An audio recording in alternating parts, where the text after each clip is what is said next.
అశ్విని మక మూల నక్షత్రం వారికి మిత్రతార ఈ రోజు భరణి పుబ్బ పూర్వాషాఢ నక్షత్రం వారికి నైదన తార కృతిక ఉత్తరాషాఢ నక్షత్రం వారికి సాధక తార రోహిణి హస్త శ్రవణ నక్షత్రం వారికి ప్రత్యక్ తార మృగశిర చిత్త ధనిష్ట నక్షత్రం వారికి క్షేమ తార హరిద్ర స్వాతి శతభిష నక్షత్రం వారికి విపత్తార పునర్వసు విశాఖ పూర్వ భాద్రపద నక్షత్రం వారికి సంపద తార పుష్య అనురాధ ఉత్తర భాద్రపద నక్షత్రం వారికి జన్మ తార ఆశ్లేష జ్యేష్ఠ రేవతి నక్షత్రం వారికి పరమ మిత్రతార.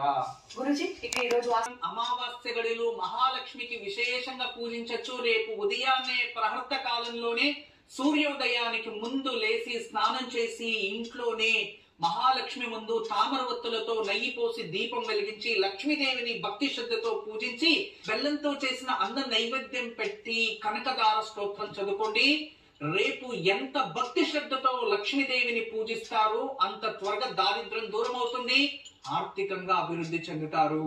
గురుజీ మరిన్ని విశేషాలు తెలియదు.